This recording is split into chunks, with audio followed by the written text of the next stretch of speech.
Are we ready? I feel like I have to make this video. What is happening right now in AI is unlike anything I have ever seen. So here we are. There is literally no softer way to say it. If you're not making a change, you're going to get hurt. And let's start with the thing that was the final straw for me. Jack Dorsey, founder of Twitter, just laid off 4,000 people at his company, 50% of the entire company. Why?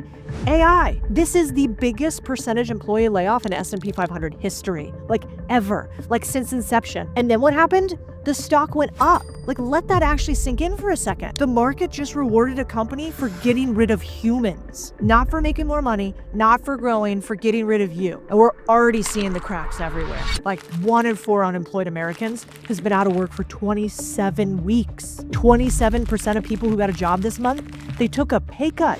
That's the warning light. Right now in the US, we have 44% more home sellers than buyers. This has literally never happened before. And I think it's just the start, you know? The future it's looking more scary, like doomsday shit. But how does this impact you in the immediate? How do you win or lose with it? Here's what makes the difference from every disruption before it, and then how we can win, I think, still today. Because you see, ChatGPT came out just over 3 years ago. Vibe coding became a thing a year ago. And in that tiny little window, AI went from a cute demo to doing real work. And this is happening right now. Our new co-CEO, Claude just laid them off. The numbers should wake you up. At its current capability, AI agents could handle tasks that make up 44% of all US work hours. Robots add another 13% on top of that. That's just today's technology, which is also the worst this technology will ever be. So when people talk about unemployment reaching places we've never seen before, yeah, there are credible voices warning that structural job loss could outpace job creation in ways nothing can fix. Some people are actually forecasting Great Depression level unemployment. And I'm not saying that to scare you. I'm saying it because I want to protect you and I, because I don't think things are fine. So here's the incredibly hard truth. Right now, you need to work harder than you ever have in your entire life. This video all started actually because I interviewed this girl the other day from Goldman Sachs. She had all the right degrees, you know? She went to Northwestern and she had worked at a big company.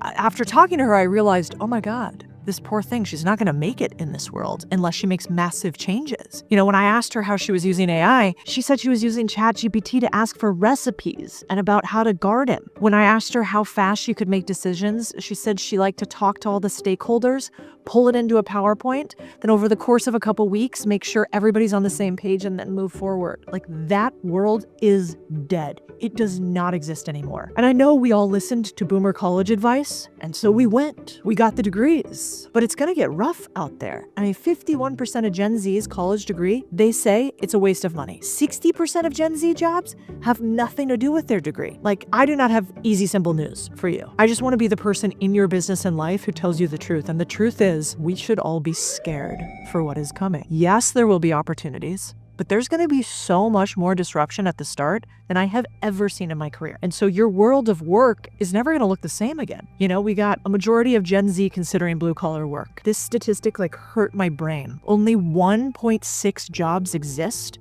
for every 100 US white collar service people. The barbell worker economy is going to be one of mass winners and losers, and it's here. Now, here's the things nobody's going to tell you. The job that previously took an entire day is now going to take somebody an hour with AI. The work you usually used to be able to charge $5,000 for, you're now going to have to charge $100 for. It's all automated.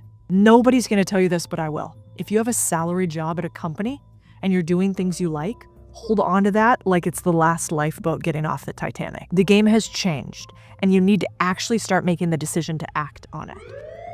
The richest people I know are only doing 2 things.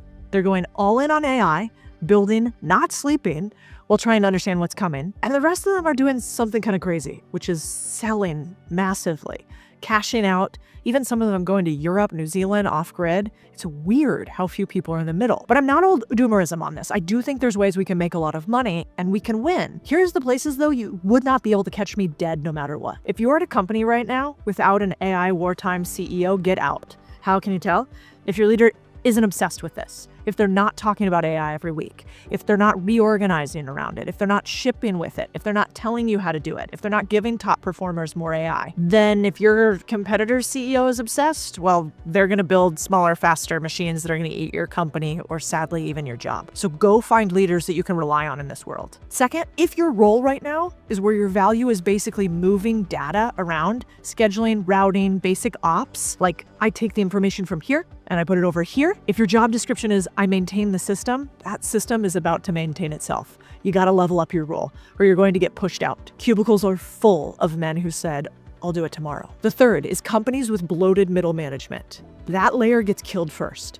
Either the company does it or the market forces them to. And a leaner competitor is going to take them apart. Now, where might I go? I would go learn the trades. I know they told us, learn to code, they said. Meanwhile, the electrician is billing $180 an hour and booked out for 3 weeks. So go do things with your hands so you don't have to have it taken over by AI. Even exactly what we're doing right here. Video production, shooting, lighting. Also, do not spend a single dollar on anything that isn't up-leveling your skills for a few months. I want you to remember, you don't want to be rich so you can buy G-Wagons and flex jet photos. You want to be rich so you can sit on your porch with a coffee some mornings. So you can go to the gym in the middle of the day, take long walks, and have a team where you could call those meetings. That is being rich and has nothing to do with buying things to impress strangers. You need to be spending your money on getting more skills or on enjoying life. That's literally why right now we built an advisory and education business, because you need to learn to go buy the businesses today.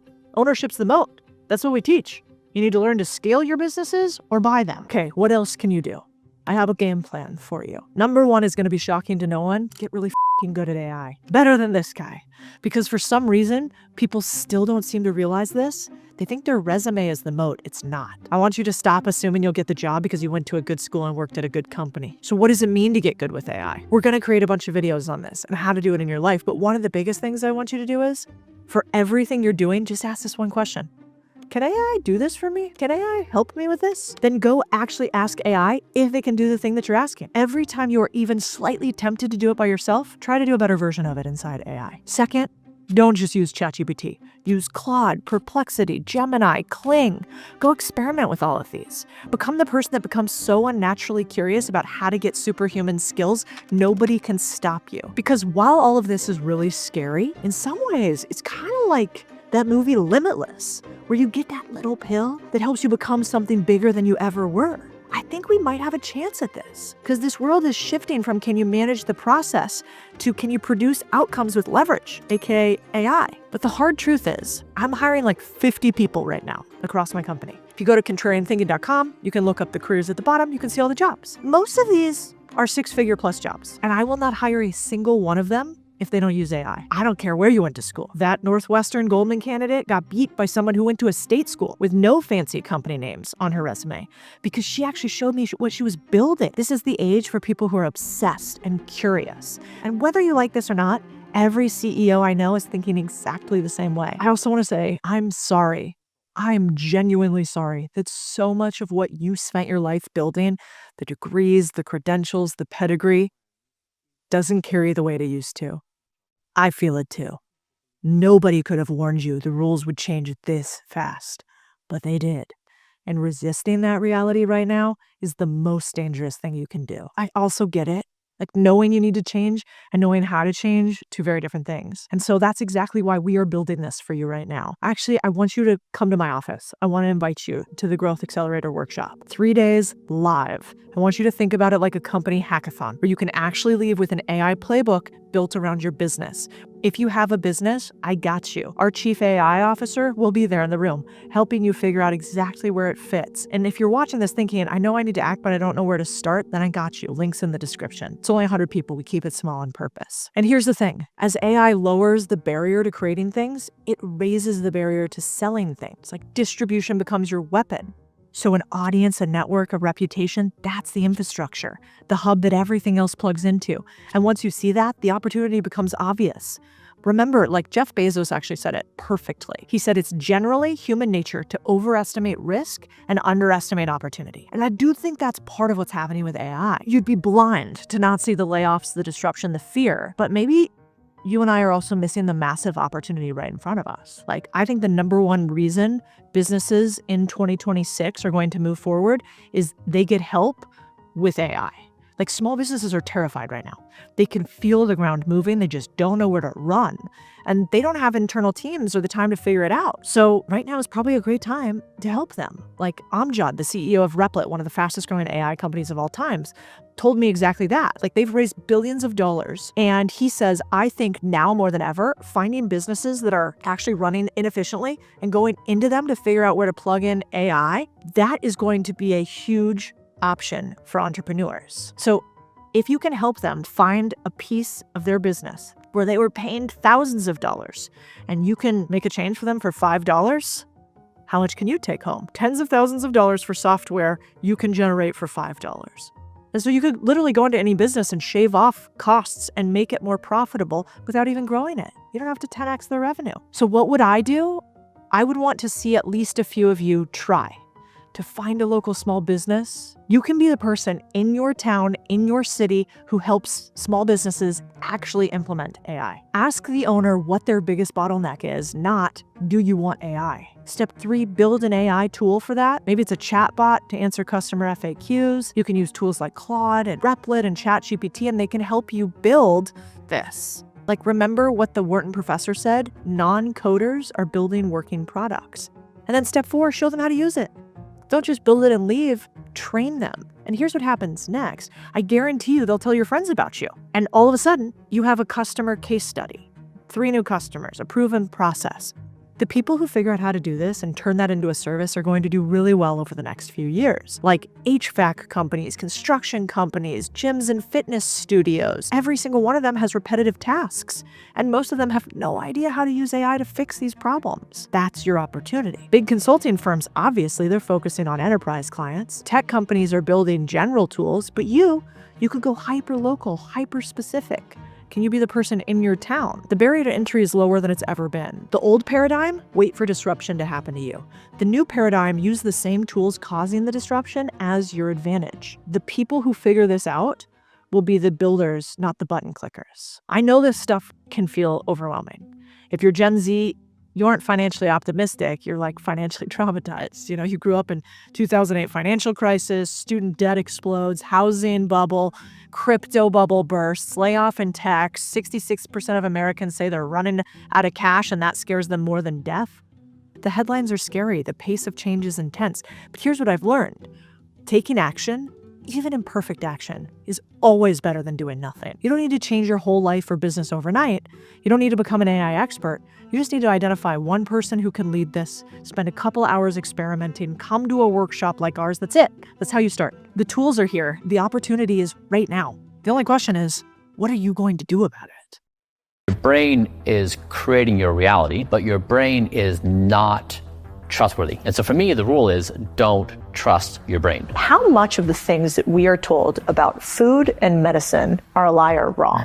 Most of it. I'm going to punch through all the noise, but then we're going to put all the science into me. It's kind of insane as an intelligent species that we would willingly do things that would shorten our life or cause death. He has this wild lab that's like in his house. And so you'll see on the interwebs that I played around with it, there's one that you sit on and it's it tightens your pelvic floor and your rectum. Oh and so my God. You sit on this stool. Brian Johnson is just not the same as everyone else. He was severely depressed when he founded, scaled, and then eventually sold a company where he pocketed about $300 million.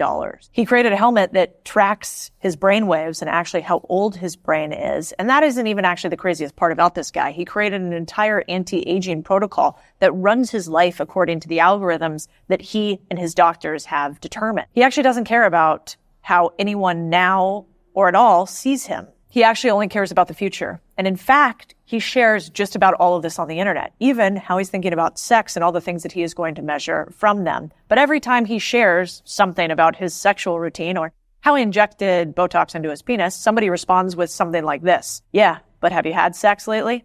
So I first got connected with him when I said, well, first they'll laugh, then they call you crazy, and then they ask you how you did it. And we started DMing back and forth. And what Brian said to me resounded, that discipline is freedom and freedom is superior to enslavement by pleasure. That actually is the happiest that he's ever been. So after all of his commercial success, he actually started another company, which was a $100 million fund to invest in things to progress the ability for humans to never die, or as he says, don't die. And then founded Kernel, this helmet that he has here that allows him to measure his brain waves and how old it is. What's fascinating is his routine that he talks about. 11 pills every day, wearing a baseball cap that shoots red light into his scalp, collecting his own stool samples and monitoring nighttime erections. He even gets his family involved, with his son at one point transferring his blood into his father to see if he could live longer, and doing the same thing to his dad and actually lowering his dad's biological age. But I'm not sure any of that is actually the most interesting part about Brian. The most interesting part about Brian is why he's doing all of this and what you and I can learn from it. And so if you right now are thinking about, how do I change my life? It's not the tactics that you're going to get here. It is the mental frameworks that will allow you to do whatever tactics you want to change your life. This is Brian Johnson, the man who thinks that you do not actually have to die. Bring the band in. Let's go.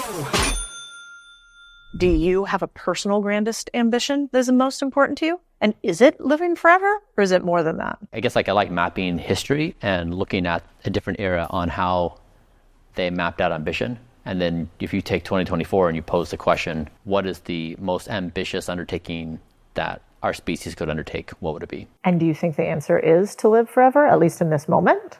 Or to live longer? That's the 0th step, is, don't die is the most played game by every human, by every living being, on every animal, every plant, every human. It's don't die every second of every day. And so it's played more than capitalism. It's played more than religion.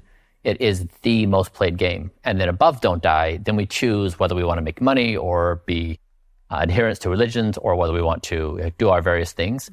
But it's all premised on don't die. Do you think that you're attracted to it because it is the most played game, which means that you have the most competition, which means it might be the hardest game? No, I think it's interesting because my education is primarily from biographies. And I like reading throughout history and looking at a person in their time and place, and they identified something impossibly hard to do. And then they're able to see the thing and then do it. And at the time, people thought they were crazy or that they were unintelligible to that time and place. But then their thing became inevitable and normalized, and we just forget that it was ever crazy in the first place. And so if you take that notion and you apply it right now, then if you say, what is the most ambitious, craziest thing we can imagine as a species?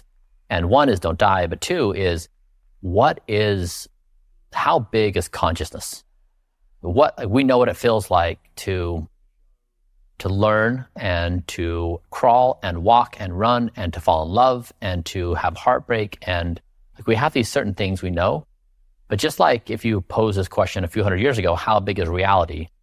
You would have gotten an answer that would have dramatically underestimated the size of the microscopic world, the size of the universe. We're living in the fraction of what real reality exists. And so I wonder if the same question could be applied to our consciousness. How big is our conscious capabilities? Are we living in a fraction of its ability? And as we start applying tools of artificial intelligence and biological engineering and add new chemical interactions, could we be on the verge of this opening up a frontier of experience we can't imagine? Do you think that a lot of people don't ponder questions like this because they never achieved post-economic success? And so the fact that you sold the company for $800 million, achieved what most people, that would be the most interesting thing about them, would be that. And I think a lot of people think, when I hit X, I will be Y, which is happy, fulfilled, whatever.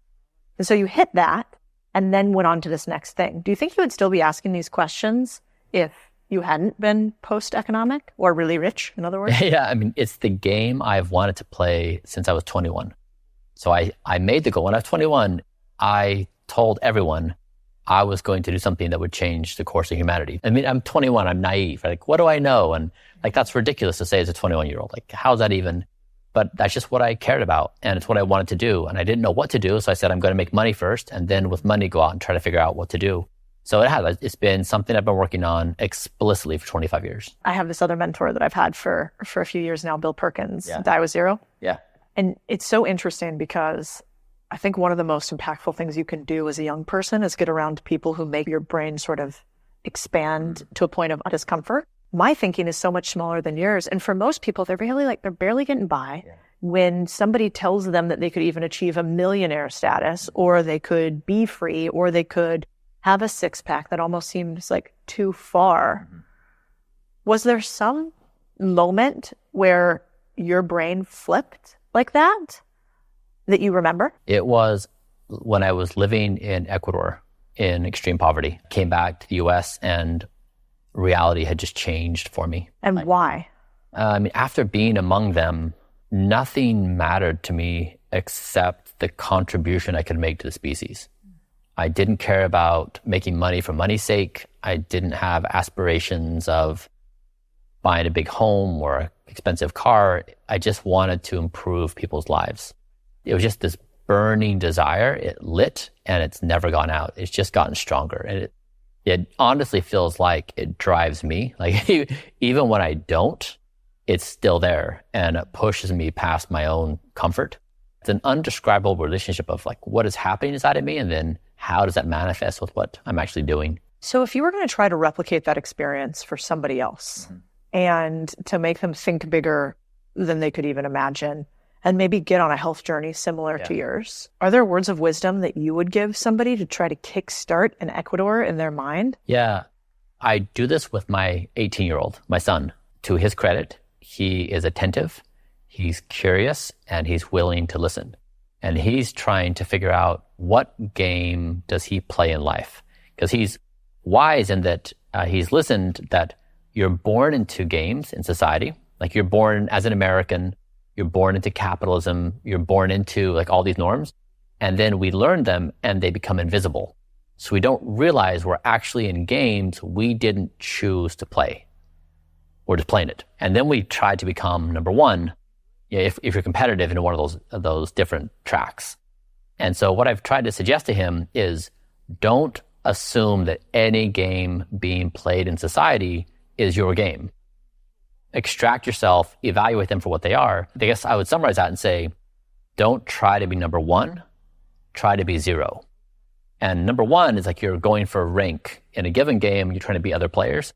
A zero is, this is like a different concept, zero is principle thinking. You're trying to come up with a new idea, a new game to play. And so I guess the advice would be try not to feel overpowered by societal expectations of what they want you to play. So in frame, if you were in front of somebody, who was unhappy in some way, shape, or form in their life, or maybe even happy but really striving, how do you break the frame? Do you go, do they first have to sit and even go, okay, well, here's one game I'm playing, which is I'm in finance. Why are you in finance? Here's one game I'm playing. I'm dating somebody. Do you want to be dating somebody? What does dating mean? Like, how do you put that into practice? Okay, so let's start with the most basic thing. We all have thoughts. I learned this when I was depressed, that I would have thoughts that would say, Brian, life is not worth living, and you might want to kill yourself. In fact, you really do want to kill yourself. In fact, that's the only thing that gives you pleasure is the ideation of killing yourself. So in that moment, when I learned that I am not my thoughts, that my brain was generating these observations and suggestions and even statements, that I could observe them and say, thank you, brain, for making that observation. I know that you're not me, so I'm not going to act on that, or am I going to acknowledge that as truth? And so you are not your thoughts. And so in any situation, because your brain is creating your reality, and if you just accept them when they land, then you're going to play the game your brain tells you, but your brain is not trustworthy.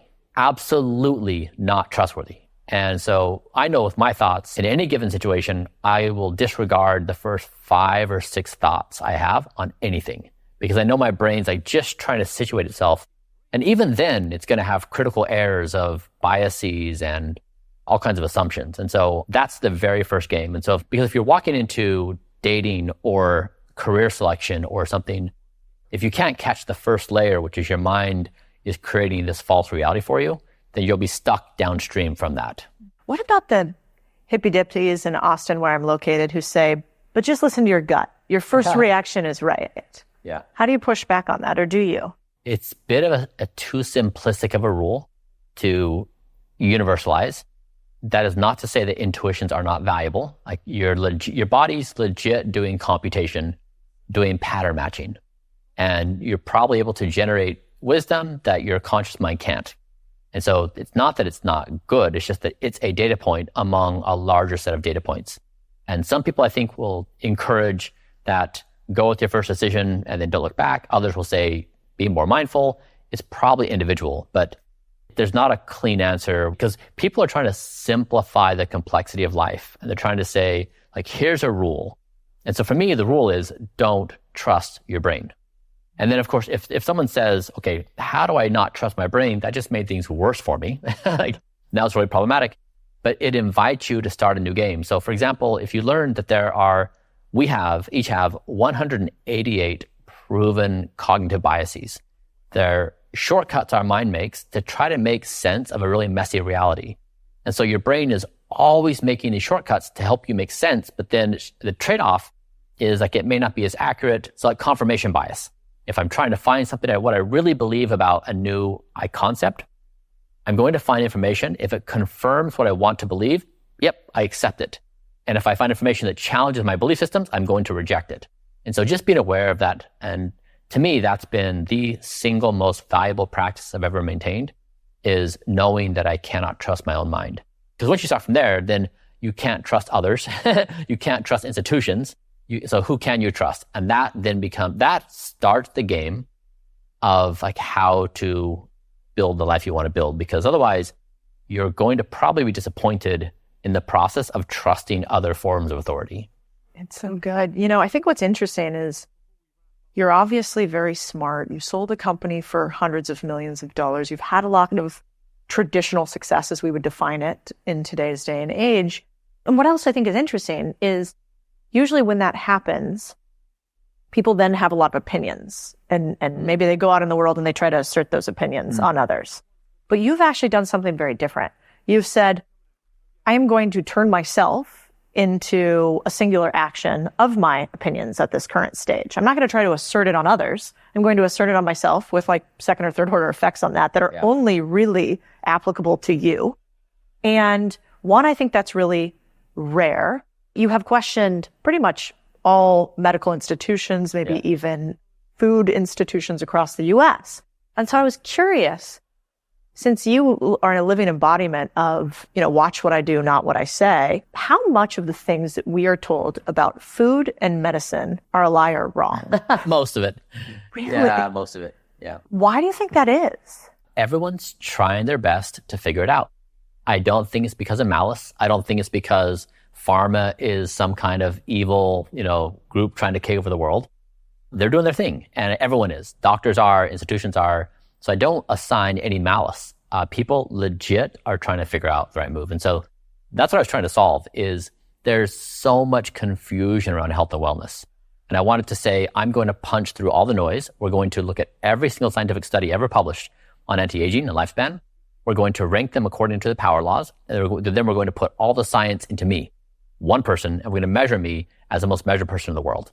And then we're going to see what we get, like what happens. And then I'll make the whole thing for free for everyone. Explain what a power law is. It's where you get 80% of the benefit for 20% of the effort. If I want to be in good health, let's just say I'm not trying to solve an urgent problem, I just want to be in good health, then the list of things you could do are hundreds. Currently, culturally, it's interesting to like cold plunge or sauna or like celery juice or like take your thing. There's hundreds of things that you could do. And we try to say, we're not going to follow fads. We're going to follow scientific evidence. How do you punch through all the noise and say, tell me exactly what to do according to the very best science? I'll do that. And so we don't want to mess around with things that aren't effective. We don't want to do something because it's culturally cool. We want to actually increase lifespan. So we tried to really use science and measurement. We tried to basically make the best health protocol in human history and then make the whole thing available for free for everybody. What do you think in the next 10 years, to simplify again, we will look back on that we do today and think, oh my God, that's the tobacco of today? Yeah. Is there one thing? Are there three? What are they? Our entire reality. So this is my prediction so just for context setting, let's imagine we travel back in time to 1870 and we can whisper something in their ears. So we say, there are these new ideas about these microscopic objects that cause infection and potentially death. They're called germs. Your eyes can't see them, but they actually exist, and you can do things to stop them, like wash your hands and have other kind of hygienic practices. Now, if you're in the 1870s, you're going to say, that's stupid and that's nuts. If you're open-minded, you may say, okay, tell me more. Now, it turned out germs are real. They actually do cause infection, and there's hygiene practices that help you increase your ability to survive infections. And so if we pull the thought experiment forward and we say, let's say the 25th century can whisper into our ears, what do they say to us? What do you think they say? I think they say, you're in the eve before the creation of superintelligence.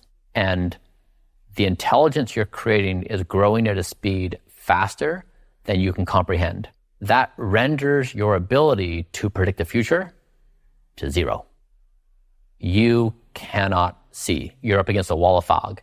Now, this has been the first time that we have ever had this experience, because Homo sapiens have always said, I can look at the past and see how things have been. Yes, there may be discovery like germs or like penicillin or the computer or the internet that may surprise your inability to predict, but generally speaking, the future is somewhat predictable because things change rather slowly and like to some degree of predictability. That's no longer the case. We can make guesses on what we think the true characteristics of intelligence may be, but really we don't know. And so for the first time in the history of Homo sapiens, we are challenged in saying anything about the future, including what we want, what we like, what we dislike, what we prefer, what our ideals are, what our morals are, what our ethics are. We are no longer going to be the authority. Now, people are going to like fall on multiple sides of the spectrum. People will say, we are going to tame AI, we're going to control AI, we're going to build the world we want. I can't imagine a situation where we humans are still the architects of intelligence in some duration of time. Now, before you were able to have ideas this big that have repercussions for generations, you talked about it there for a minute, but you have been public about being extremely depressed, suicidal, and at your lowest, and building a huge company despite all of that. What changed specifically that you think could be replicable for other people? Yeah. Besides the zeroth principle thinking. It was so easy in retrospect. 10 years, I tried everything to fix my depression. Like you name it, I tried it. For 10 years? For 10 years. Wow. And then I did two things that fixed it. I left my church and I got a divorce. And those two changes just made it evaporate. So it was environmental and it was contextual. So if you were to give advice to, let's say, your kids or the next person, before almost any of the blueprint, is it get your power of place and community right and your person or partner right? Yeah. Like, do you think those are even more fundamental than the health aspects? Yeah, or I'd say if I could speak to myself, I would say, and I was trying to help myself problem solve, I would say, what do you feel paralyzed by? And once you identify that, then what is the strength you feel that this thing has upon you? Like in that moment, leaving my church, my religion, like my existential existence felt unimaginable. And leaving my marriage with my 3 kids, I was like an all-in dad. I worked really hard. And so my identity was so built up into that. So those things felt impossibly hard to break. And so how trapped do you feel and how impossibly hard do they feel to break? And if you can identify those two things, you probably can put your finger on the thing that's, potentially responsible. Now, not always. This is for my case, but that definitely was what kickstarted this next phase of my life. And so others are just genuinely in a really bad spot. And for them, I would say, try your very best to get your basics right. Like go to sleep on time, like make sleep your number one life priority, do well on your diet and exercise, and just try to get the basics in place as your number one life priority. Probably has the most powerful starting point change. Quick little side note here. Those two things hit home like a gut punch. I was married before, got divorced, and my religion used to be finance at a company with a bunch of people who had ethics and morals that weren't aligned with me anymore, but I couldn't figure out why. I used to think that you just felt sick all the time after you ate, and that it was normal to not sleep very much, and that in fact, you could be in a relationship and fight all the time and have issues with alcohol. And then I quickly realized when I got divorced and I got out of that company that that's not normal, or it doesn't need to be your normal. And so despite us going into a bunch of tactics and specifics on how to do this from a health perspective, what resonated with me is, what if the most important thing we do is just who we choose to partner with for life and what we choose to pursue, whether that pursuit is religion or that pursuit is our company or that pursuit is a set of values. If we can get the values and the who right, maybe all the rest can fall into place. Yeah, when I was talking to my husband about interviewing you, he likes to talk back about when I was in finance, and he was like, you looked really different. I had sort of more bags under my eyes. I was taking red eyes nonstop. I really wasn't sleeping very much. I didn't at all value the idea of sleep. And I really didn't eat very thoughtfully. I drank way more than I should have. And so he always likes to remind me that, he's made me younger, which makes me giggle. I think you're right. You had a quote the other day in a newspaper about sleep that I thought was interesting, and about its correlation to sort of death as opposed to progress. I think a lot of entrepreneurs think, I'll sleep when I'm dead. Yeah. You only need 4 hours. Yeah. Let me take a stimulus, get up at 5 a.m. What is your thought on that culture? Yeah, it's martyrdom culture. And this is, if you want to try to reach sobriety of thought, anyone in life, like you and I right now, could both say 1,000 things about right now. We could talk about the politics. We could talk about world affairs. We could talk about business. We could make so many observations about this time and place, the dramas that are happening in the world. So that's a valuable thing to offer insight as it relates to here and now. The other way to think about reality is to say, what does the 25th century observe? And that has this really nice effect of washing away all the noise of this moment. Just like we think of the 15th century, we think 10 things happened during that entire century. 99% of what happened is washed away. We don't care. We want to know about the big advances that push things forward. And so when you take a question like, what is current culture around sleep and, household culture and things like that, you can try to approach the topic by in the bubble of this moment. But if you seek clarity of thought in the 25th century, and that's when I come back to, the 25th century is going to say, you're about to give birth to superintelligence. None of your silly games matter anymore. You need to re-architect society around this new philosophical structure of don't die. The only objective is that intelligence continues to thrive in this part of the galaxy, but your games of martyrdom are basically a death cult, and you normalize to it and you can't see it. You've talked about a lot of different ways to decrease your blood pressure to a level of an 18-year-old. So if I kind of zoom out and look overall at people like my father and most people who are struggling with blood pressure, this is very tactical, but what would you say to them? Is the answer just go and get pharmaceutical drugs? You can use drugs, yes. You can also significantly improve that through diet, sleep, exercise. And usually when these kinds of questions come up, it comes back to the basics. You can do more esoteric, expensive therapies, but the headline with Blueprint is that it's $2 million a year. It's not. It's $1,500 a month, which includes your groceries. It's just expensive for me because we measure. It's that quantification which is so expensive, and the research. Yeah. But the actual doing it is very low cost. And so, yeah, diet, sleep, exercise, what people already know, it's not sexy and it's very hard to do. And that's why I think most people just don't do it. Yeah, and it's hard for companies to make money off of it, which means that the incentive and structure to sell you on it is also not there in the same way there is quicker fixes. That's right. Yeah. Who's making money when you sleep well? Yeah, exactly. Not very many people. Actually, your employer does. They just don't acknowledge it. That's true. Yeah, it's much easier to acknowledge the person that stays longer. I'm guilty of this as well, as opposed to what is the actual output level. Yeah. But that's really comes from a society not measuring. That's right. And so, why do we like work hustle culture? Because it's very hard as a leader of a company to measure every single employee with a KPI to their ROI to the company. Yeah. That's actually hard. In the same way that why does Blueprint cost $2 million for you? Because you're actually measuring and categorizing everything so that you can verify $1,500 a month is reasonable for somebody else. Right. That would be a better headline that the New York Times would never write about you. Exactly. Yeah, for sure. I mean, like, look back through history. How many times do we look back and do we say, like, oh, that culture was so on point? You know, like, almost never. We look back and we say, like, they're idiots, or like, how do they not see this? Or how primitive? Or like, we make these really harsh judgments as if we are enlightened creatures and they were these primitive animals. But we're just as silly. We're just blind to it. And so you fast forward a little bit in time, the future is going to see us as silly.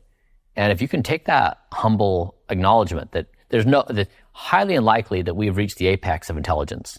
And it's most likely that everything we do is just absolutely erroneous in so many ways. Yeah, you had a tweet that fucked with my mind, candidly, a little bit, which was about money.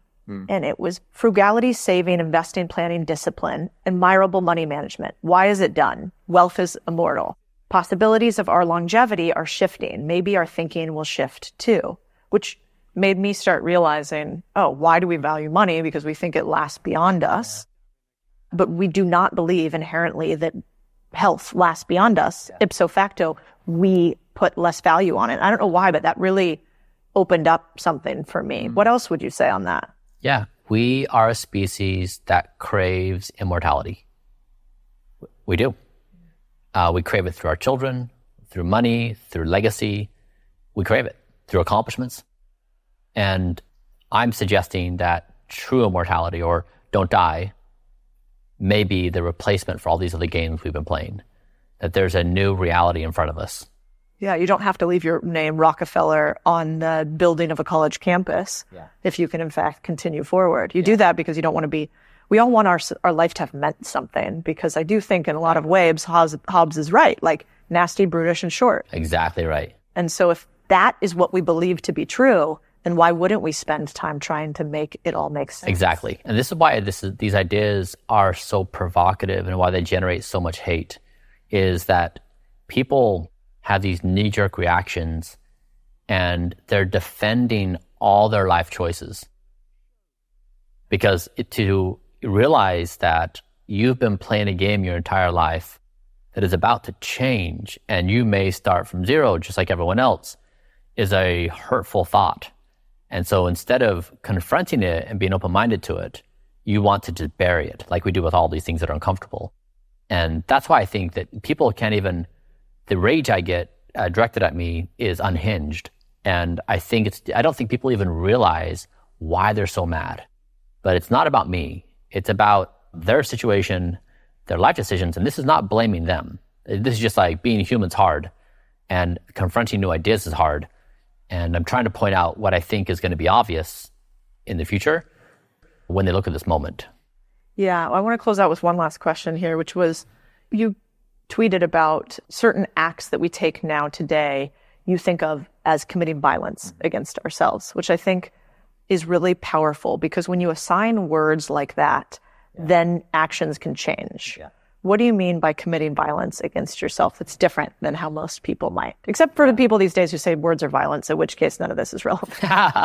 Yeah, it was a thought experiment I did that a century from now, what would they say that society had done to change reality? And so we as a species have been moving towards increasingly less violence across everything. And I was suggesting that a reasonable continuation would be that right now we commit these acts of self-destruction, like we overeat or we drink or we stay up late, we miss our bedtime. And these things increase our chance of death. They increase our speed of aging, and they increase, probability of disease. And it's kind of insane as an intelligent species that we would willingly do things that would shorten our life or cause death. And we justify it. We say, well, we live only once, so live fast, die young. So we have all these really pretty stories and justifications, but they fall short in the context of where the future's at. And so I basically said, I'm going to say any action that I take that increases my speed of aging, I'm going to label as an act of violence, and I'm going to shift it. And so I'm trying to basically model out what is the future of being human, and then I'm trying to live that. If we try to explain the future in like Blade Runner, you go to 2049, you see flying cars, you see droids, but humans are identical. They have the same thought processes, they have the same minds, they have the same ticks, they're the same, playing the same games. And they do that because it's the only way to relate a human to another human watching the movie in the early 21st century. And what I'm trying to say is we need models of the future of being human. And I'm trying to show that tangibly so that we can start being the evolution that we imagine. Yeah, I mean, the last thing I'll say is, I think a lot of time, you asked me, what does it look like from the outside? And what I think is fascinating is now being on the inside and walking around your house and chatting with you. And we even used some of your equipment. Yeah. I put it on and it's 20,000 sit-ups in, 30 minutes. And it's kind of scary and it makes these movements and shocks you. And as we were sitting there talking while I'm on it, I'm like, this is actually not very bad. In fact, it's like nothing really. And then, we used it for one on the pelvic floor. And then you were talking about another device you had. And I suppose what I realized sort of sitting here that I think is hard for people to imagine if they haven't touched it is that your life doesn't seem miserable at all. I think people sometimes see your protocol and they think there must be no freedom within this. Yeah. And yet, this is a lot of freedom, actually. I think you're modeling the future of humanity and getting people to shift their mentality by maybe the next stage is also showing them there is so much joy here. I mean, your kids are adorable. Perhaps it doesn't actually have to be that foreign. So I think it's really cool what you're doing. Yeah, thanks. I would say that I was a slave to my former self. I was a slave to the need for dopamine. I was a slave to the need of my impulses. I was a slave to my emotional needs. I was absolutely in a terrible situation. And I am now more free than I ever have been in my entire life. And I think most people, when they think about it, are in fact slaves to their current selves. And that's uncomfortable. And so they tell pretty stories about this being the way that this is living their best life or whatever. But the human condition by default is being a slave to self, to your emotions, to your thoughts, to your surroundings. And we've built a society of addiction. And so I've finally, for the first time in my life, I've escaped it. In my mind, in my addictions, in society, superimposing its will upon me, whether it be algorithms or food or junk food or whatever the case may be. So yeah, I'm as free as I've ever been for the first time in my entire life. Incredible. And what an idea that you actually don't have to be your thoughts, that you could be free from base desires continuously, and that you have, as you've talked about, the ability to be a sovereign human and an autonomous man. Pretty cool. So I love this part that Brian talked about, zeroth principle thinking. And I basically said to him at the end of the interview, I was like, man, this has me thinking that there's so much I should be doing that's bigger and that I'm actually playing a little small in some ways. And I was like, but I don't know what to do about that. You're talking about existential crises of humanity and expanding human consciousness. And I'm over here trying to do another deal, trying to hire better, trying to, be better as a wife. And he's like, let me give you a framework. And this framework was really impactful for me. So I hope it is for you too. He goes, draw a box like this. And inside this box, I want you to go around and I want you to talk to a bunch of different people, as many as you can, about what they are doing for work or career or purpose and why they are doing it. So what do you do for work? I'm an accountant. Why? Because I want to make money for my family. Okay, you write that into the box. And then he goes, if you want to be a zeroth principle thinking, anything that's inside of the box, you can't do. You have to go to true blue ocean, what is outside of it. Can you do something that nobody else is talking about? Because that's where it's not competitive. And why I loved this is because in my business, at least right now, I'm thinking in lots of different ways. God, I just feel like we're hand-to-hand combat. We're just fighting against all these other people who are trying to do something just like us. They copied us in some way. And then now they're like little ankle biters at me. And if you guys have felt like that too, it's really hard. The famous saying is, the only thing that you know for sure in a knife fight is that you're both going to get cut. And sometimes that's what it feels like when you're working inside of the box. I want to double click on trolls here for a second with Brian. So he gets crazy hate on the internet, incredible amounts of hate. People call him a cult leader. They say horrible things about him and his son. I mean, stuff that I can't even imagine. And, I looked up at him and I was like, kind of seems like you like the hate. It seems like you like the trolls a little bit. And he kind of looked back at me and he's very calm and zen-like. And he said, well, better than being irrelevant.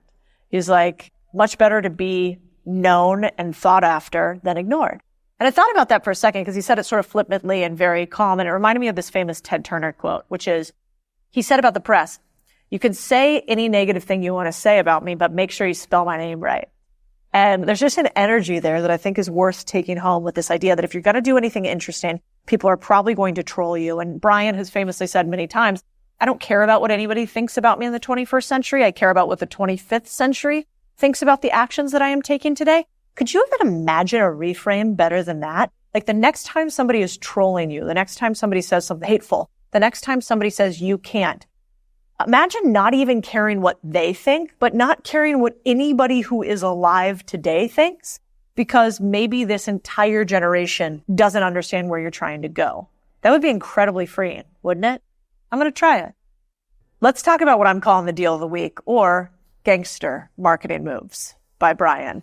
First of all, the guy's kind of a marketing genius, which I think makes sense given he made a bunch of money before doing all this. Case in point number one. He started this idea of zeroth principle thinking. And so he created sort of a whole new terminology. And what does he do to really hammer that home? He changes his name on Twitter, or X now, to Zero. So of course, that's going to have people asking about it and remembering it nonstop. He also has a link to a site where he explains zeroth principle thinking. And what does that do? It allows him to immediately say that anybody who doesn't understand what he's doing is not operating from the degree of principle that he is. Really, really smart. Also, I remember like in the beginning thinking, this guy is naked on the internet a lot. Like he's like naked with kettlebells in a garage with like a forest in the background. And I remember thinking that's weird or like different.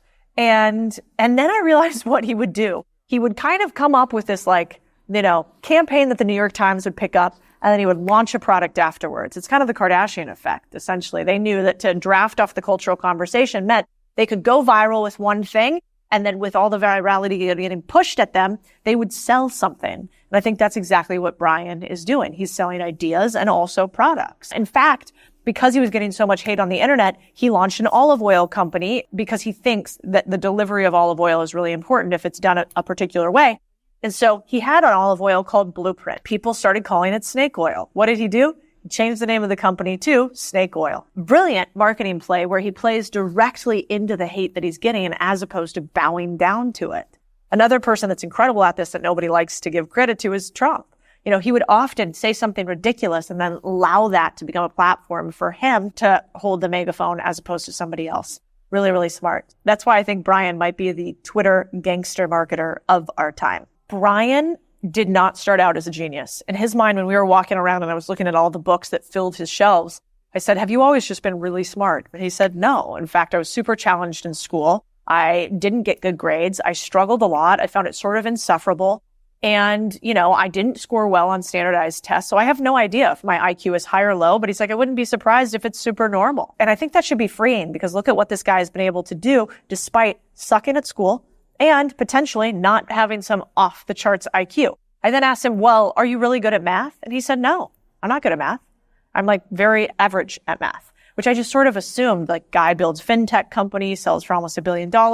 Now is like spending $2 million a year on changing the world and all these complex systems. He must be brilliant. And his take is actually different. He was like, no, I actually am not sure that I'm smart. He's like, in fact, I think it's really hard for me to process information. I have to actually rearrange it in a way that my brain fits. And he's like, and I'm okay with that, but it isn't like I very easily process things. And there's a lot of freedom in that. And then lastly, he showed us his penis clip that he measures his erections with at night, which, I was like, Brian, I'm not touching that piece of equipment. He jokingly, was like, I know, of course. As he was talking about it, what came to me was that he is really trying to alter this puritanical viewpoint that I think that we have, that our conversations around sex and our, different anatomical parts has to be sexualized as opposed to just measured. And so I don't actually think that he's doing anything that crazy. He's just normalizing a conversation that we have historically not allowed or thought was normal or appropriate for people to be having. There's a lot of beauty and good in that, in taking the things that we gave away our power to. We gave away our power to talk about our anatomy to doctors and to the medical complex. We gave away our ability to measure ourselves to doctors and the pharmaceutical and medical complex. There's really nowhere where you can grab all of your historical medical data and put it all in one place in order to figure out how you are measured or marked as a human. And instead you go to the doctor and they go, yeah, you're kind of fine by these metrics. And instead he's taking that all back. And he's like, no, I'm going to measure it all. And I'm going to figure out what is important. And I think there's something really beautiful in that, in becoming his own owner of his own body. And maybe we aren't really the owners of ours. And you know, this channel, we obsess on one thing, which is how to get more ownership for each of us. And I hope you felt like I did a little bit more to that after this conversation. Talking with Brian Johnson was insane. And I thought instead of having a deal this week, Brian Johnson is actually kind of the deal.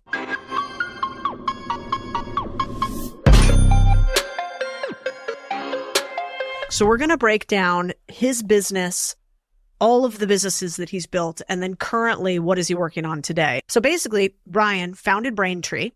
Then he bought Venmo. Actually, you guys have all used that for only $26 million, which in the scheme of things, not that much. Grew it like crazy and processed 12 billion payments, then sold that bad boy as a combined entity for about $800 million, took home $300 million himself, and sort of walked away.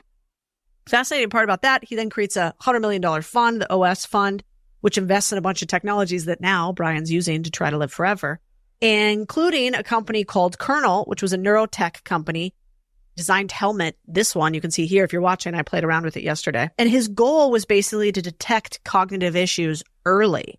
Then in 2021, he announced what's called the blueprint. I think we should walk people through the blueprint really quick. It's been all over the internet before, but Rachel, turns out you follow this guy and are all up in the blueprint.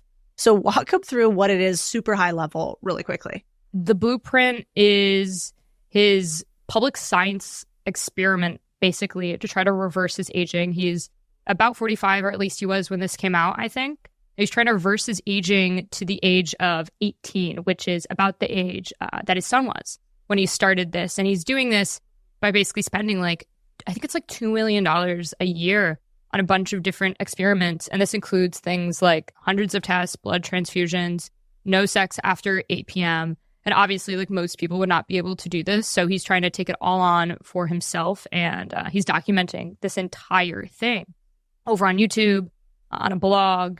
And he's kind of teaching people the ways in hopes of making himself age backwards. Yeah, he has this wild lab that's in his house. And so you'll see on the interwebs that I played around with it. There's one that you sit on. It tightens your pelvic floor and your rectum. Oh and so my God. You sit on this stool and it pulsates. And Are you saying you did Kegel exercises with Brian Johnson?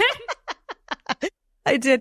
And I was like, Brian, the thing is, am I about to orgasm in front of you and my employee? Because I'm going to feel weird about that. And he was like, it's highly unlikely. And I was like, that is great. Wait, so why does he have? Well, he has a whole lab because, a couple things that's interesting that I had never thought about before is he says that, I'm going to paraphrase, so sorry, Brian, if I get this wrong, but basically that the longer you can delay your inability to procreate, the longer you can live, which makes sense. As long as you can continue to procreate, the human body wants to stay intact, delay cellular degeneration, etc. And so your pelvic floor and your rectum, I guess, are important for that. So you sit on it and it zaps you. And so he's like, you're going to want to move around. So I'm like, Oh my God, that cracks. So is this something that is scientifically backed? I haven't checked the science on this. Somebody should. I'm sure it's all over Brian Johnson's thing, but I used it and it wasn't that painful. He's like, I'm on this when I'm on meetings. I'm like, I'm dying. Could you imagine him on Zoom just getting rectally zapped every 7 seconds? That's gotta, I can't say what I was going to say. Then I did his machine that you put on your abs that does 20,000 sit-ups in 30 minutes. Is that real? I feel like that was a big thing in the 80s or something like that. You remember when it, I don't know. I feel I tried to do it here in Austin. A friend of mine told me that it worked for her and I went and signed up for it and it was $3,000 for three sessions. I'm like, I better walk out with an 8-pack or I want a refund. And I didn't walk out with an 8-pack, but he does it 3 days a week and he's got abs. So I don't know. It could work. What else did I see that he has there? He has sort of a famous breakfast with mushrooms and this nutty pudding and stuff that he does. Did you try it? I didn't try the nutty pudding because I don't know. I felt rude. You don't want to go to his house. You're like, the thing is, yuck. So the Latina in me couldn't let that happen.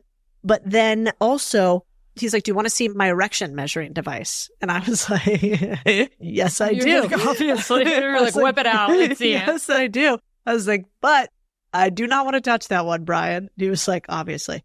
Is that just like a life vest that he wears? Like for his penis? Like, That'd be a life I don't know, like a little mini life vest. I was reading a Time just magazine article. floats it up? Yeah. I was reading a Time magazine article, and that's how they described it. And now I want to know. She didn't show any images.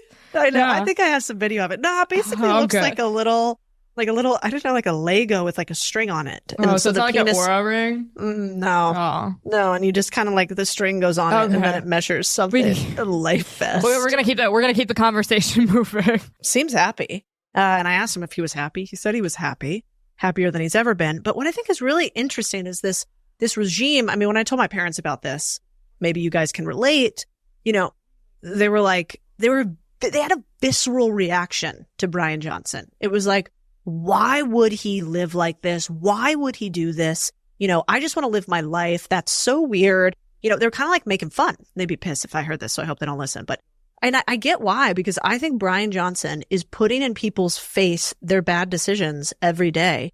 And if he's right, then like, I don't know, 60% of the decisions we make every day are slowly killing us. And that's actually really hard to take in, right? And especially with a statement like, every thing that lessens my life is an act of violence against my body. Well, what he's basically then saying, and that I think people could take that way, is, well, you are committing acts against your body that are violent nonstop. And so I see why people get so visceral of reaction against him. But it honestly surprised me, because I don't think my parents are internet trolls, but they were not into it. They were freaked out about it. Well, nobody wants to be wrong. Nobody wants to be wrong. And, I think if deep down inside, the things that you shouldn't be doing for your health. I know the things I shouldn't be doing for my health. And we're choosing to do them or not do them anyway. And we can like write a story to ourselves about why that is. You eat the Cheetos, you have the drinks, you do whatever because, you only live once. YOLO, right? But there's also another side to it. And I think it's wild the amount of willpower this guy has. The other thing that's cool, then my parents were like, well, he's probably trying to, make money or build a business. I'm like, first of all, I don't have $300 million hanging around. But if I did, it'd probably be sufficient. And so like, it's not like the guy needed to go out and have a new side hustle of like getting berated on the internet. He was already pretty famous and rich, so I don't think that was necessary. But it is wild, the businesses that he's creating, right? Like we were talking about them. So he's got an olive oil company that he changed the name to Snake Oil, wink, wink, and takes every day. He's got now 11 new products. I actually talked to him. I sent him a picture of my grandma, who's 99. It was like, she's still motoring, but we should get her on the protocol. And he's like, I'll pay for her to be on the protocol. He's like, we could document it. I'm like, yeah, but what if I kill grandma? Which like kind of freaks me out. So I don't know about that. So if grandma's been like run over by a reindeer, it's like grandma's been murdered by a biohacker. Well, I heard he doesn't like to be called a biohacker. That will be the YouTube title for this podcast. Then obviously he has a ton of different products that I think he could come out with in the future because he's got this wild media empire. People give us a hard time for being on the internet, right? Like, why would you do this if you had all this wealth? Why would you tell other people how to buy businesses if you already bought businesses? But he's sort of the same way. I mean, I think you followed a little bit what he's doing on YouTube and with the Don't Die meetings. Is there anything there that you think is interesting for people? With all of his YouTube videos? Yeah. I do. One thing that I really appreciate is that he documented another woman that's also doing the blueprint with him, who I believe worked for him at one point, possibly, but she's fairly young. Something that I'm still kind of nervous about. I also am interested in this kind of stuff. I know I'm making a lot of fun right now, but I think anybody that's interested in health or the wellness space would be interested in him and has seen these videos before pop up. But I am a little nervous about only having one person kind of test himself and do this, because I almost feel like I'm putting all my eggs in one basket when I'm taking the advice that he's giving, because he's the only person that's getting A/B tested. Yeah, it's a good point. Immediately when you say Brian Johnson and basket, I think of his Easter image. Have you seen that? Yeah, boy? just yeah. Speaking of, good, by the way, with an Easter basket with a bunch of eggs in it, right where you could imagine. He's got a sense of humor, which I appreciate. But I think you're right. It's like him and that woman, and then I guess his son.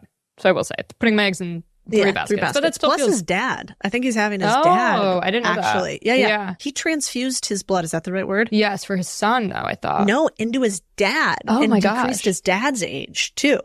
But wouldn't that freak you out if your parents were like, the thing is... Blood runs, what is it, thicker than water? Yeah, so it takes a whole new meaning. Yeah, but I thought that was wild. The other thing that I think is interesting about him is he realizes what we already know, which is that attention is the new economy. If he compared $300 million with hundreds of millions of views online, which he's doing with YouTube, with getting the next generation involved, he can create a cult-like movement. So he has these don't die meetings where he's had like 500 don't die meetings all around the world.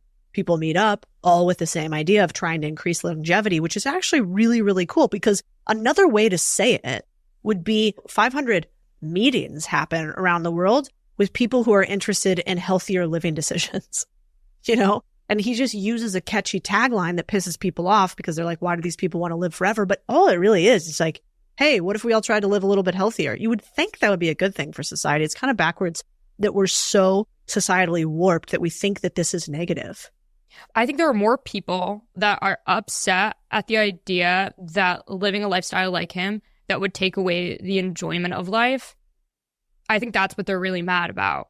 Like, why would they don't think that it's worth living if you live a life that is like his, because to them that depletes them of joy. And I guess you can't really quantify how much somebody really values life without having certain things in it, you know? Yeah. Yeah. He has a quote too that I love that's something along the lines of freeing yourself from the prison of desires is like the ultimate happiness. And so I think his response would be a little bit Buddha-like, which would be, well, I just want less things. And because I want less things, I'm actually happier and I can be very happy and then have a long, healthy life. It's also wild because I asked him, I'm like, you seem very calm. I'm like, do you get mad very often? And he's like, not really. I'm like, do you get upset? You're like, when was the last time you yelled? And he's like, I can't remember. So I don't know. Part of us are just like, we're wired different. You know, I'm a really excitable Latina, so I don't think that would work for me.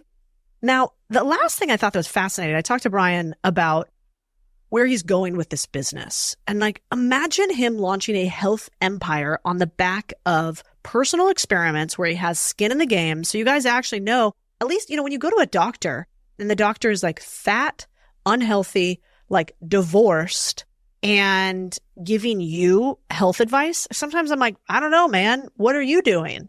And with this guy, at least, you know, he's doing it all, which I think has like perfect alignment. So I bet he built something giant. It kind of reminds me, I texted him, I was like, you know, you should look at what Gwyneth Paltrow did with Goop because it was similar. I mean, remember all that crap she got when she launched? Yeah. I do feel like there could be a funny meme going around on the internet that's not made yet. That's like Goop girlfriend, Brian Johnson boyfriend. Oh, this is good. Somebody make that. Tag us on that on Twitter.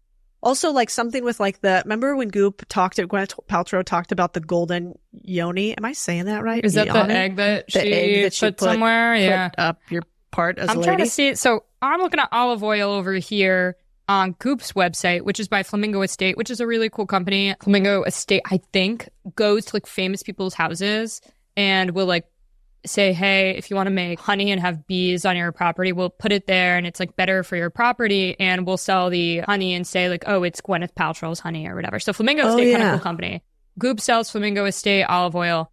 It is $85. How much do you think Blueprint olive oil costs? $60. Okay, let's look. Do you already know this? No, I'm guessing. Okay. $60, yeah. Okay. Oh, I actually swear I didn't know that. Yeah, but I should have asked him. Yeah, so I think there's something there. I think he could create the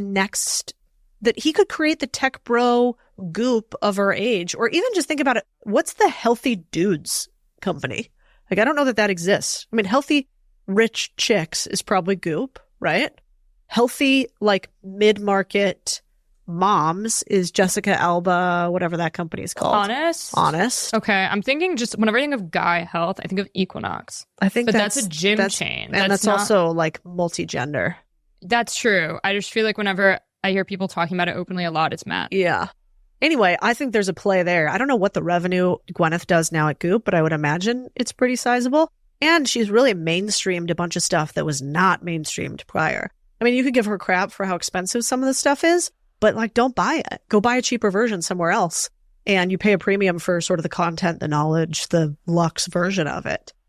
The last thing I want to talk about, I guess, is I'm interested to see if he comes out with a specific piece of hardware that is something that a consumer that like myself would buy. Like, I wear an Oura ring. It was wildly expensive, but it was still something that like I saved up for. I asked for part of the money for Christmas.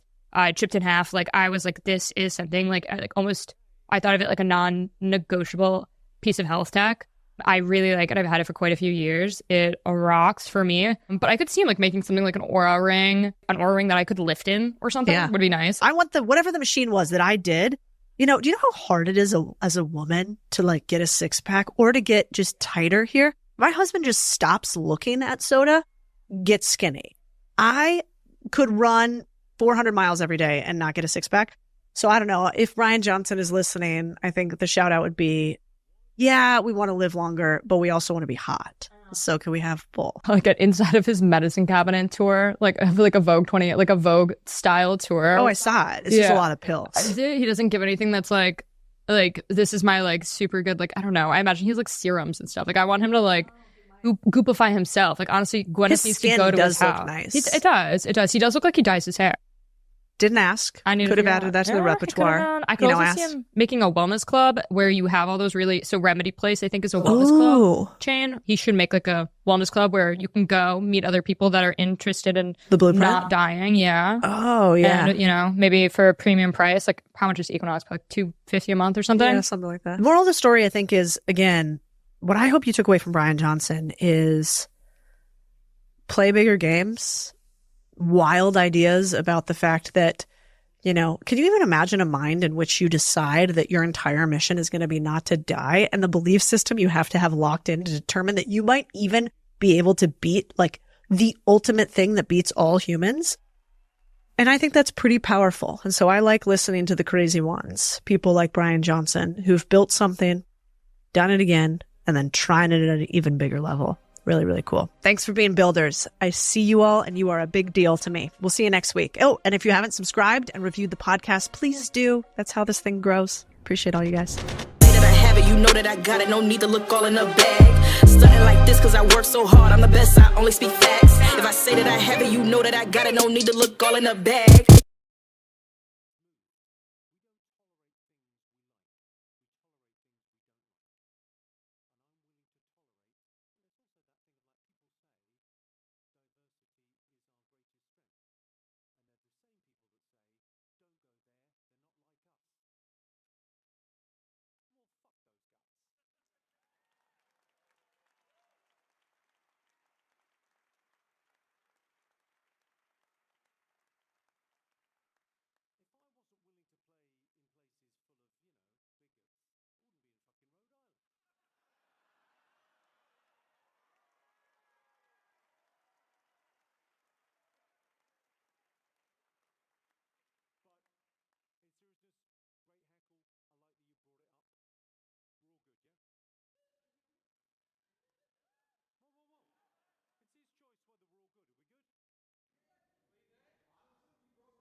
understand rich people. This is really, really critical in my mind for service businesses and so underutilized. 9 out of 10 small businesses undercharge. When was the last time you raised your prices? So expensive things to people who can afford them. I'm going to tell you how to make any of these make sense to you so you can apply it to your business and your life and after them.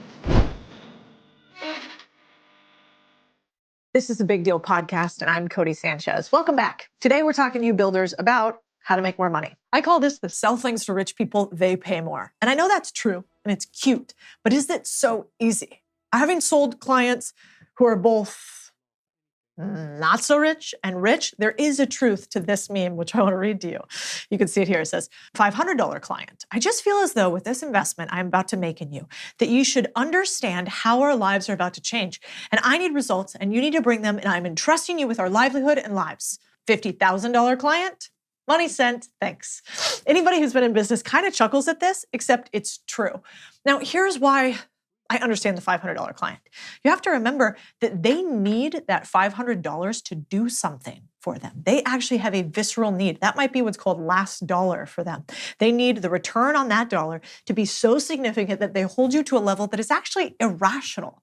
And so you don't want to just sell things to rich people because you're greedy. You want to sell things to rich people maybe even because you're not the best to begin with. In order to sell things to people who don't have a lot of money, you have to sell a huge amount of volume to be able to live. Volume is hard to get when you're not a very good operator. So rich people want you to sell them something. Remember that and use it to your advantage. There are two worlds of entrepreneurships. One world, scraps, selling cheap products to price-sensitive customers who churn the moment they find a discount. In the second world, sell fewer, better things for more money. That volume game can work. It's built some of the biggest business empires out there, Walmart, Amazon, McDonald's. 3 small issues, though. The game is brutally competitive. It requires you to be airtight in your operations and infrastructure, and even the best eventually move into higher margin products. So a different path. Sell expensive things to people who can afford them.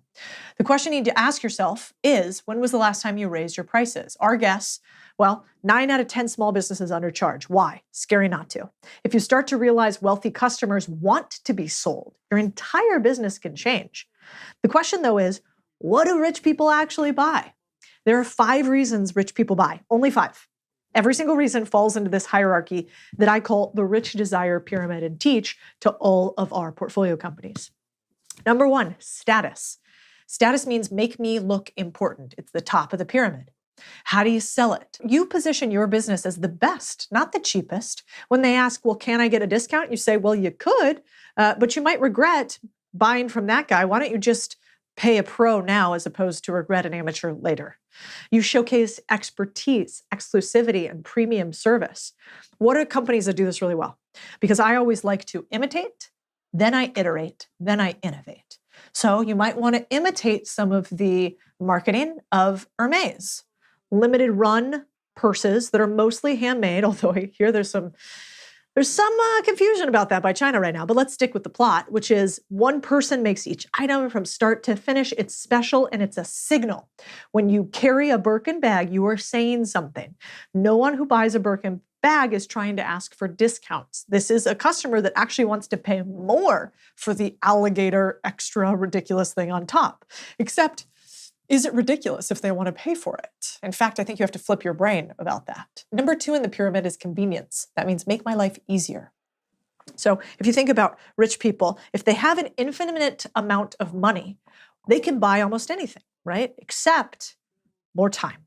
So if you can do something that allows them to buy back their time, they will pay you for it, potentially up to a complete no cap at the top, which I really like. So how do you sell something like this? Well, you eliminate friction. That would be things like white glove service, subscriptions, concierge treatment, private jets, fast and expensive. For instance, if you go to all major airlines, but we'll use Delta as an example, Delta has really two classes of tickets, right? They have main cabin and they have first class. So you might think that the really special people go to first class. Well, actually, the really special people go to first class and then they get Delta Concierge, which is somewhere between $500 and $1,000 for somebody to get them from the front of the airport, drive them around to the back, let them load up first and privately, and it's for no different experience. No different product is sold there as far as the seat. It is literally just that it increases convenience for them.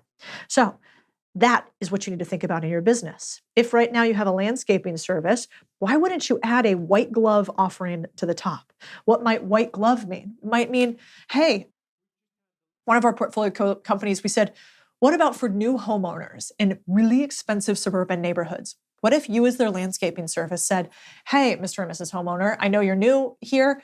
We're happy to give you a landscaping quote and to do your landscaping for you.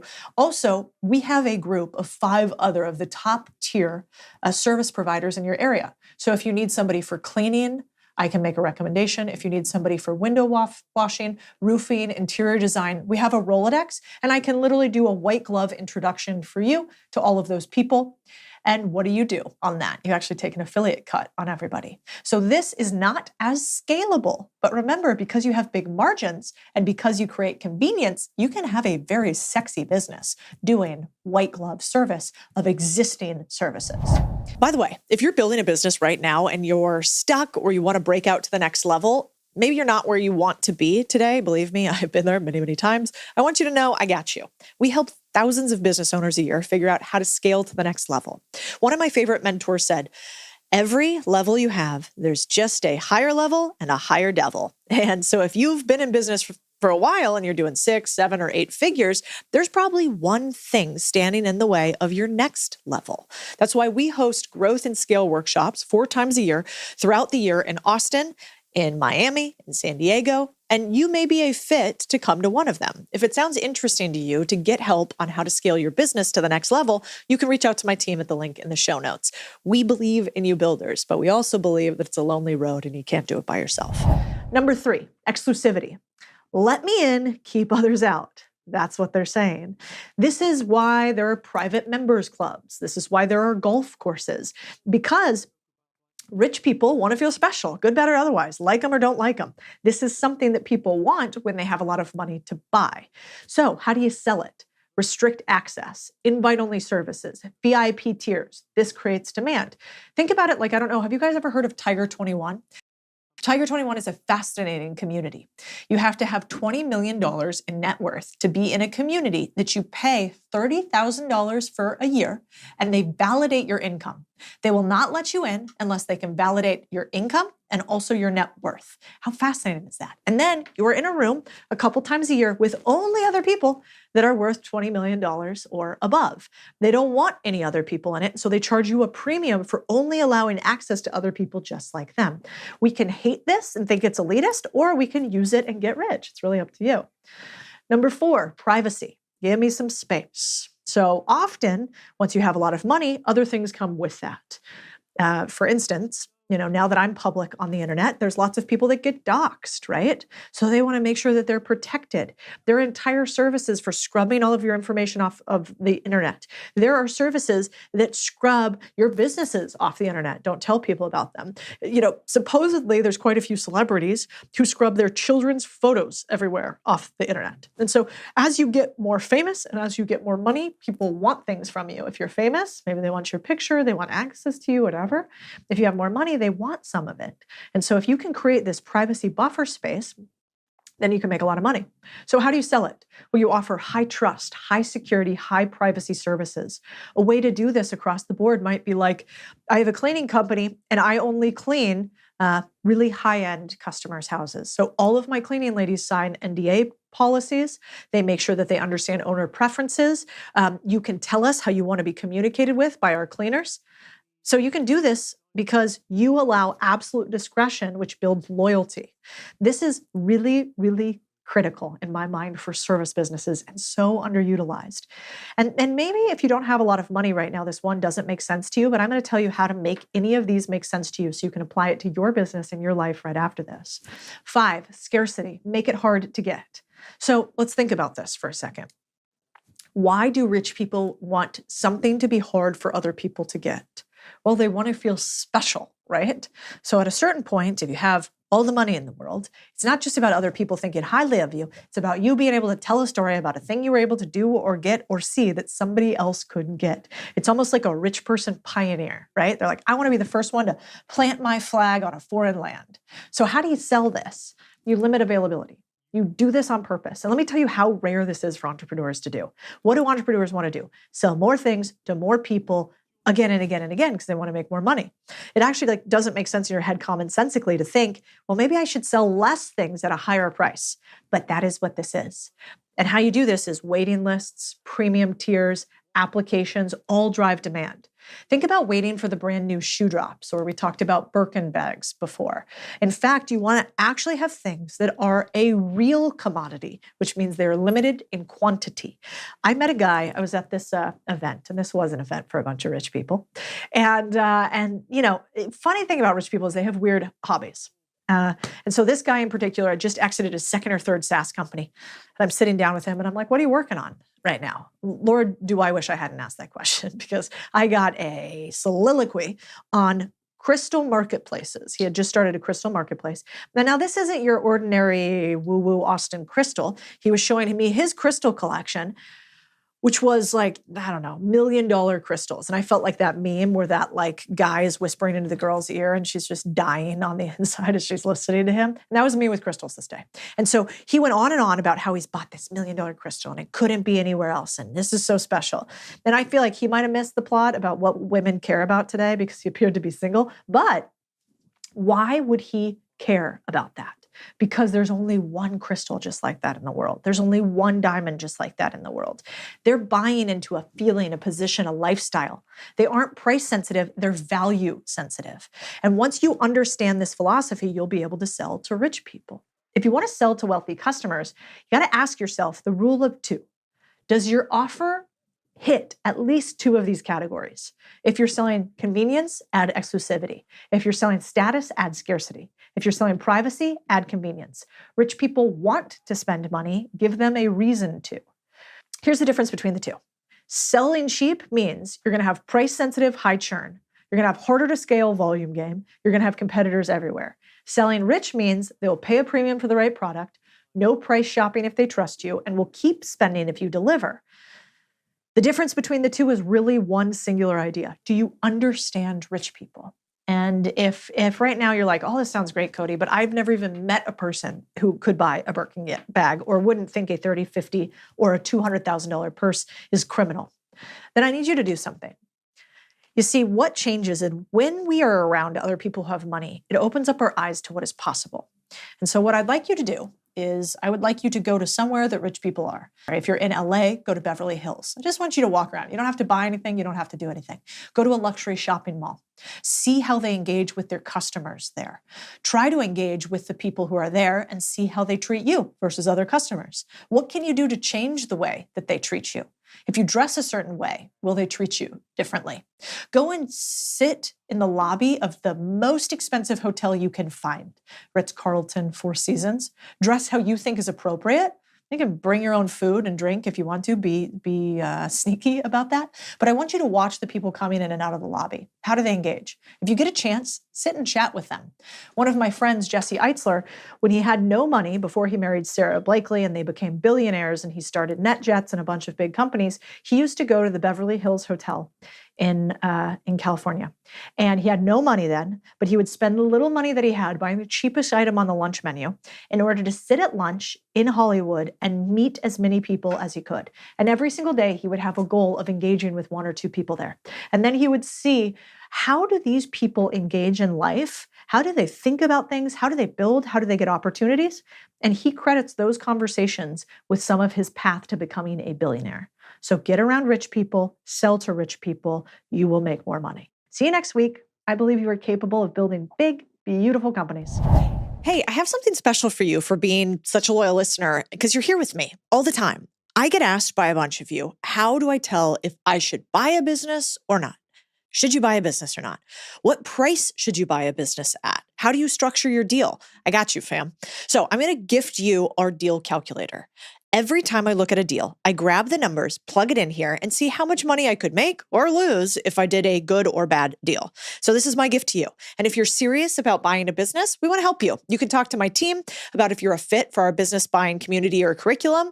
No matter what, here's your free gift. And if you need a hand to hold, I got you too. Hey crew, this is so cool. The podcast is growing like crazy, and it's only actually because of one thing, you. I don't know if you know this, but the only way the Big Deal Pod grows is when you share it with somebody else. We don't do ads, we don't do pay for play, we don't go on other people's podcasts and talk about it. So if you think there was something helpful here, if we made you money, we made you think about your business or life differently, the most beautiful thing you can do for me is share it. And the most beautiful thing you can do for someone that you care about is to share it with them, help them grow alongside you. So please share the pod. That's how we grow. And also tag me on anything you share. I love resharing other builders across Instagram, Twitter, and all other platforms.